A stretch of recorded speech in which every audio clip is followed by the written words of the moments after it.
Hey, motion capture suits in VRChat. I've already done a video on it, but the Rokoko suit. You can use a Rokoko suit in VRChat. I've also done a video reviewing the Rokoko suit, documenting my 1,000 hours in a Rokoko suit, so I recommend checking that out if you are curious. But since that video, there has been a lot of firmware updates, which actually has significantly increased the performance of the Rokoko suit. So drift is less of a problem, actually to a surprising amount.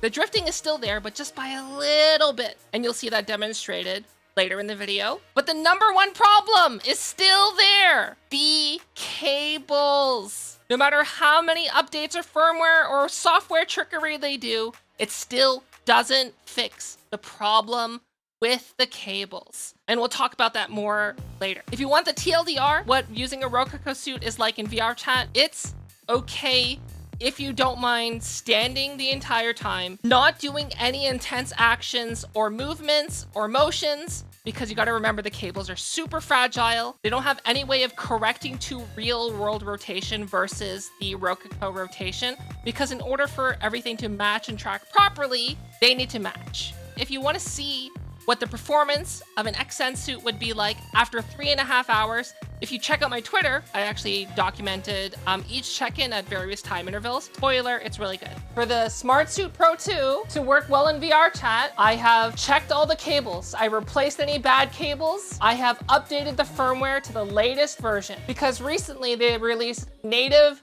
VRChat support. I also made an app that will also send to VRChat as well. Okay, so in terms of tracking quality, like in terms of speed, it's not bad in terms of like update speed. It is a little disappointing that the native support only does feet, hips, and chest. Also, ooh, that's a little cringe.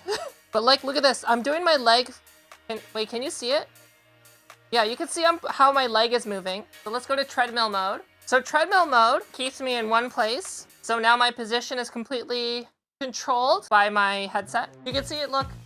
You can see the difference because like it's not having any reference of how I am rotating my body. Rokoko has like no idea. I'm expecting similar results from my own app that I made for Rokoko.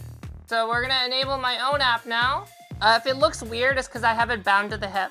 What's going on with these tracking points? Hello? So what's actually happening here? If you see the Rokoko data, it looks pretty good, right? But like in VRChat, I'm all scuffed. The reason for that, the rotation information from the Rokoko suit is different from the real world. Because I have index controllers in a VRChat headset. It basically has absolute world tracking. So this is the real rotation, like where my head is moving. Rokoko is just a little bit off, and that's what's causing like this nightmare. You can see like how the tracking points, but you can see how like where my elbows are off-center. If you look at the Rokoko information, it thinks that I'm off-center. Maybe I'll just recalibrate. That might be the better way to do this. Oh, this is better. The elbows are a little scuffed still. The legs are a little scuffed still. It's working better. Because if you look, my feet are not broken. I turn to one side, but it's still like a little weird. We'll see how much this handles that. Wow, like see in Rokoko, it really doesn't look that bad. They've actually like slightly improved this a little bit. Here, look, if I stand perfectly straight like this again, right?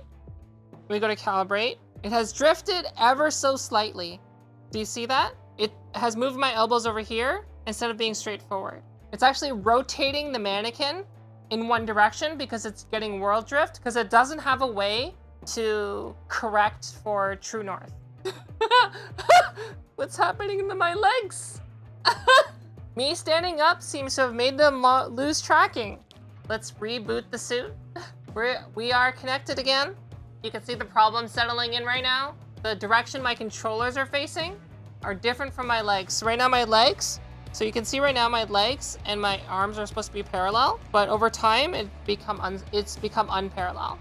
I am giving it a really fair shake right now by standing the entire time, but even with sitting, it's actually not bad. Oh.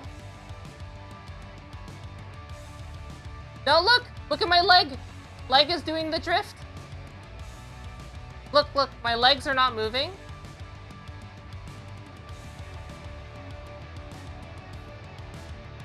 I am not moving my legs. You see how it just drifted itself? Yeah, look. You can see like this leg is like dislocating from the hip right now. Do you see that? You can even see that in Rokoko Studio. Oh, both legs are doing that. You see how they're like both legs are twisted in? It's put my legs inside of each other now. Look, you can see how it's like shifted. I would say if this didn't have elbow tracking, it'd probably be like a lot more acceptable. So let's try turning off the elbows. So that means we do lose out on the ability of having elbow trackers. This is like way better. Holy smokes, look at this. So as soon as I remove the elbow trackers from this, it's increased the speed of it like a lot. I guess I also have hip tracking too, like hip and chest tracker. Arms are parallel with the legs. It's already off. Look at this. Oh, so I rebooted the suit, which is unfortunate that it disconnected like that. So the main issue is still the cables. Legs, straight and parallel. Let's do a quick test. See, I'm touching my knees like I was before. Look, it's already off. And the reason it looks good in Rokoko is because in Rokoko, it's rotated my body a bit. So like you see this hammer, right? Before it was straight, and then Rokoko's like, you're rotated this way a little bit. Yeah, as soon as you stand up, it's like instantly better. Like, it's nice not having to worry about trackers and not having to worry about battery life.